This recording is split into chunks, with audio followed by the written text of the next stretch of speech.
How many girls do you know actually have hobbies? This might be the most sexist thing I'll ever say, but do girls have hobbies? There's a select few, but it's rare for a girl to have a hobby. I read over 275 books this year. I read 16 books in February. I read 17 books. I read 14 books.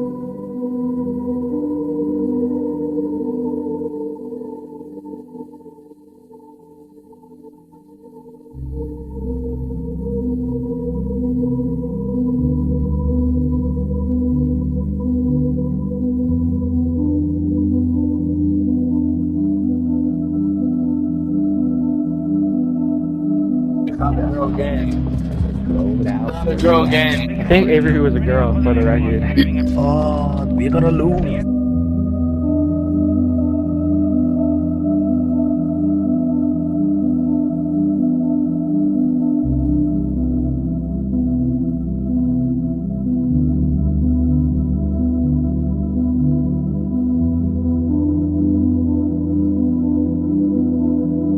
So I just want to show you guys the power that the ancient Egyptians held. I want to create a series that focuses on the rich history of empire.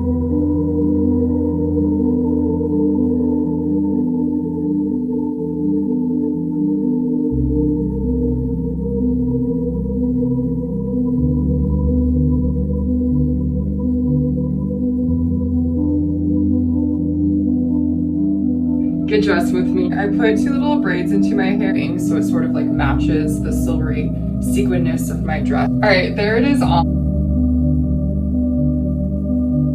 Eamon McBride. I need to gather my thoughts actually. This book is excellent for beginners.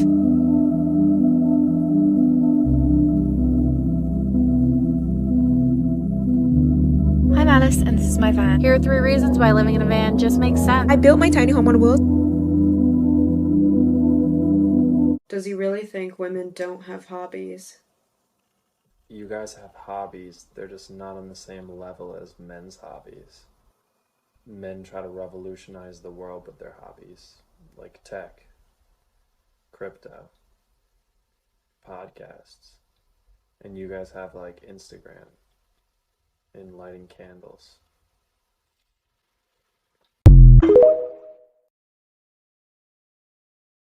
Let's try to get some answers out of the Senator Lindsey Graham, who supports this and is here now. You got to be kidding me, Senator. Did you read this? Yeah, I don't think I support the Restrict Act. You don't support this because you were named as one of the supporters, because this is garbage. Is that the Restrict Act?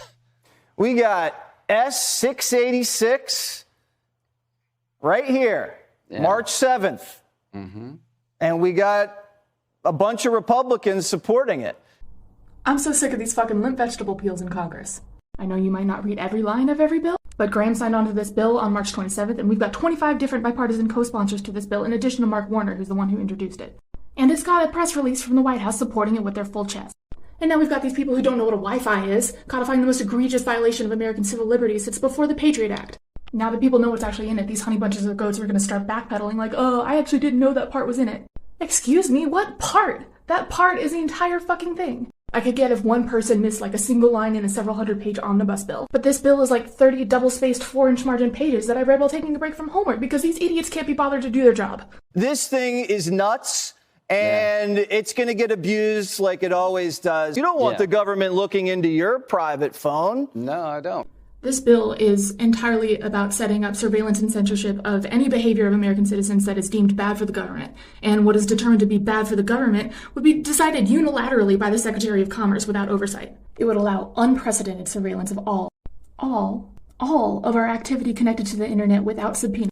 Mobile networks, activity on apps, even the cameras in our homes, any Wi-Fi or even Bluetooth-enabled device, and would include punishment for not turning over any records demanded. And if the Secretary of Commerce thinks that an individual has even attempted to have accessed some of the information that the government has recently decided is not for us to see, like you Google how to access a book or a banned app or downloaded a VPN to do one of those things, you could be fined literally $1 million and sentenced to 20 years in prison. It also specifies that they can use this process to seize assets using civil forfeiture, which is this already horribly abused practice practice where officers can take and keep assets from people who are suspected of involvement with crime or illegal activity, even if they never charge or even attempt to charge the owners of any actual wrongdoing. Senator Mark Warren, remember the one who introduced this bill, said, oh, well, that doesn't apply to individuals, just like a corporation. But the bill itself helpfully defines that a person means a fucking person, including an American citizen. And there are a lot of ways that this bill specifies the lack of oversight that the Secretary of Commerce would have in making these decisions, including referring throughout the document to the sole and unreviewable discretion of the Secretary when it comes to matters of national security. Constitutionally, we can't do all the things you just said. So let me get back with you, but let me just get back with me because you co-sponsored it 2 days ago. Okay, Senator. all right. Yep, see. Okay, Senator Graham, so if neither you nor any person in your office bothered to read a single line of this Cliff Notes-ass bill, then which offices did read it and convince you to sign it? At least several people had to sit down, write, edit, and agree to this extremely specific fuck you to the Constitution. Was it Mark Warner? Because we need to figure out which member of Congress thought that the important thing to do with their legislative power was to challenge George Orwell to a pissing contest. Here's the problem as I see it.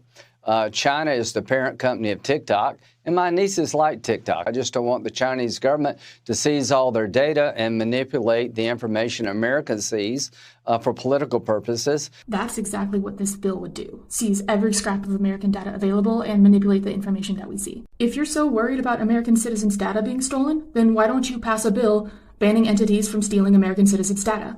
Oh, that's right, because then the US government wouldn't be able to do it. Ideally, yeah, they'd use all of this only for actual, real urgent threats to national security. But in no time in history, including this year, have politicians been given that option and not used censorship and retaliation to push religious and political and racist ideology. Exhibit A, Florida. Florida's administration banning whole-ass books like we're in the fucking Red Scare. Blocking teachers and public officials from saying the word gay or the words climate change. Or, talking about real things that happened in our country's history, like, slavery. And making sure that the flow of money into American politics remains so unfettered that Americans cannot actually exercise their will on the political process. And now you want to determine what media we consume and how we share information. The real threat to American democracy and our constitutional rights right now is our own government. The call is coming from inside the House and the Senate. So, you made these allegations, and I'll come answer better next time. I will leave you with these clips of him using Mexican drug cartels at least 3 times as a reason for him co-sponsoring this bill that he claims to know nothing about.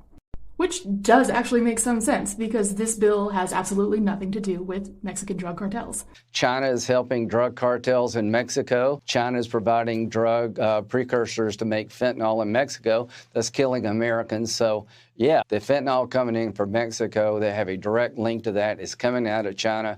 I want to make Mexican drug cartels foreign terrorist organizations. That's my intent. And if this bill doesn't, if it goes beyond that, I'll come on your show and say, my bad. If we go back like a couple hundred years, it was pretty normal to own slaves. Is that right or correct? Why are we talking about slavery? Because I'm showing you why the ad populum fallacy is a logical fallacy. Honestly, back then, a lot of Black people participated in the slave trade themselves, so... Yeah, that doesn't make slavery right. Are you trying to defend slavery? It was a product of the time, dude. Are you trying to defend slavery? Did you not see Matt Walsh's new video on this topic? I did, and I think that defending slavery is cringe as defending slavery, but I think we're illogical if we didn't realize that a lot of Black people enjoyed being slaves back when slavery was a thing. How do you know that Black people enjoyed being slaves? I mean, it's just in history. I've read about a lot of Black people not only participated in capturing slaves, but a lot of Black people enjoyed being slaves. Because of course, when you're really? Brought up doing something like being a slave your whole life, it's all you know.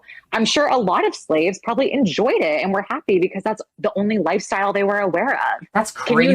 Can you not think like that? Is it really that dense? I have never heard of somebody enjoying having to work countless hours on a plantation, being dehumanized and whipped and told that they're not human, and being beaten within an inch of their life and being saying that I don't think that people enjoy that. You can't deny the fact that there were probably slave owners that, just like there were really bad ones, there were probably slave owners that probably treated their slaves really nice too, right? Like, you're not thinking logically. You're being so dense. So I'm just going to say that in general, I think it's wrong to own humans. Of course. We're not in that time period anymore. But you're defending slavery. I'm not defending it. I'm saying it was a product of the time. You said that black people enjoyed being slaves. I think there were probably a good majority of black people who back then were born and raised as slaves, probably because that's the only thing they knew. It was the environment they grew up in. If they had a slave owner who treated them well, they probably enjoyed their lives, a few of them. I think it's illogical to believe that every person who was a slave back then hated their life. I truly think that's illogical. I do. I'm pretty sure that being owned is not a good thing. Because you grew up in this generation and this is what you've been taught. And we know these things now. No, but back then, not just because those societal standards were not created yet. Not just because I grew up in this generation, but because I can think logically and morally on this topic and why it is unfair to own another human based off of their birth as having like a certain skin color, for example. That's unfair. I'm pretending and like I'm illogical. saying it's okay to own slaves now, because that's not what I'm insinuating. You are defending slavery. I'm not defending it. I'm just giving you the facts. Aren't you all about facts over feelings? Yeah, and I believe that slavery is immoral. Right, and I do too. But the fact was, back then, I think you're illogical if you think that some of them didn't enjoy being slaves or enjoy their lives. Why would anyone enjoy being a slave? That's the environment you grew up in. That's all you've ever known. So if you grew up in that environment and you have a slave owner who treats you well, that's just all they know. So they probably were happy about it. They didn't know freedom. Why is it so hard for you to understand this? What does like a slave owner treating their slave well look like? I mean, back then, I'm sure some of them, I'm pretty sure they fed them, right? Or probably that like they weren't whipping anybody or like not tormenting anyone. Just like, I don't have like specific details for you. Okay, as long as you're working inhumane hours on plantations, but you're being fed, then that's a good thing. Again, I'm not saying slavery that. was a good thing. You're not going to like try to make it seem like that's what I'm saying, because I don't know what you want me to say. If you want to believe that every person back then who was a slave hated their life, go for it. If you saved $1 a day for a year, do you know how much money you'd have? Roughly $30,000. If you're 25 and you and your friends don't meet up to day trade, how are you expecting to be a millionaire in your 20s? If you go to a restaurant and you're like, oh, what am I going to eat for dinner? Like, that's the wrong mindset. You should be thinking, how can I buy this restaurant? Flip your mindset. If women just stop getting lip injections for a year, what'd they save? $80K? You need grit, determination, and a small loan from your parents. I'm at the point where if someone came up to me and said, if you slap your mom, I'll give you $15 million. Yeah. I'd slap my mom, but I would not accept the $15 million, because to be honest, that job experience is invaluable on my resume. They say, oh, I have property. How can I make more money on my property? It's simple. Like, buy little greenhouses, maybe a red hotel. And instead of being innovative and building their passive income, people are worried about going to jail. It's really easy to not go to jail. Just roll doubles and you're done. In life, you need to know who you are. Like, are you an iron? Are you a race car? Are you like a thimble? Totally. And I'm at the point where when I go back to my hometown, people are like, how do I invest in money like you? How do I buy properties like you? Where'd you get that tiny little monocle from? Did you fall, sir? And you just committed to sitting on the ground? That's the weirdest thing I've ever seen somebody do in my life. Did the chair break? Damn, you're a big dude too, right? What a nightmare. I'm actually projecting my worst nightmare onto you right now. And then being the guy who was like, boy, I sure hope no one calls it out in front of a full room of people. But I fatly went through a chair.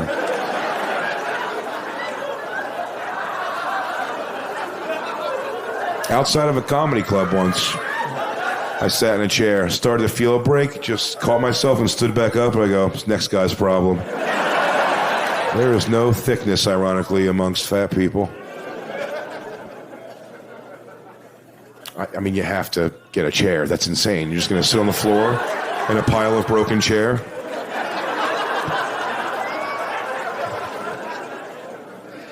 It's not your fault, dude. It was a flimsy chair. What do you say to someone that happens to? Dude, we rented those.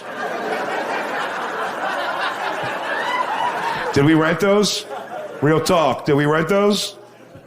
Yeah? Yeah? Damn, dude. You just cost me $30 probably, bro. Real nice, you piece of shit. You ruin every holiday with this. Can he not get up? Because now it seems like weird. Tell me we have to cut a wall out, and I will make this a 2-hour special. Yeah. Don't worry, dude. We welded this one. Oh, now he's got to get up, big guy, in front of everybody. Oh, my God. This is a nightmare. Oh, my God. Oh, my God.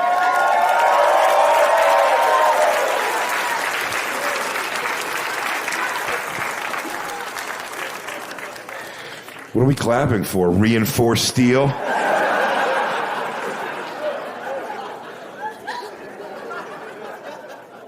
Don't worry about it, dude. It was bound to happen to someone here. Just happened to be you, bro. Who are you with? You by yourself? That sucks. That sucks such shit.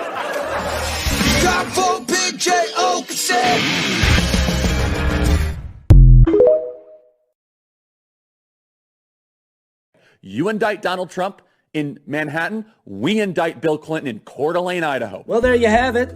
You heard the man. Ball's in your court, libs. Sorry, what's happening? If you indict Donald Trump, we'll indict Bill Clinton. Okay. So, yeah, you better not do that. Because if we do, you'll indict Bill Clinton. That's right. Okay. Do it. Did you hear what I just said? I'm talking about mutually insured distraction here. Jesus Christ. You get our guy, we get yours. That's fine. What? I don't care about that. Go ahead and do it. No. If you can find a reason to indict Bill Clinton, then I think you should. If he's done something that he should be indicted for, then I am fine with him being indicted. What is this? What are you doing? What's this strategy? Is this some kind of weird beta male mind game? It's not a strategy. I keep telling you, we're not the same. I'm not like you. I don't want to protect Democrats from accountability for wrongdoing just so I can avoid ceding points to conservatives in an ideological culture war. I also don't want Trump indicted just as a reaction to something you did that I don't like, because unlike you, I don't practice reactionary politics. I want Trump indicted because he's a career criminal who I think should see some form of justice before he dies. It's really not more complicated than that. Oh, okay. I guess you're just so much better than me, aren't you? Yeah, I guess I am. Yeah. Yeah. Okay. All right. Fine.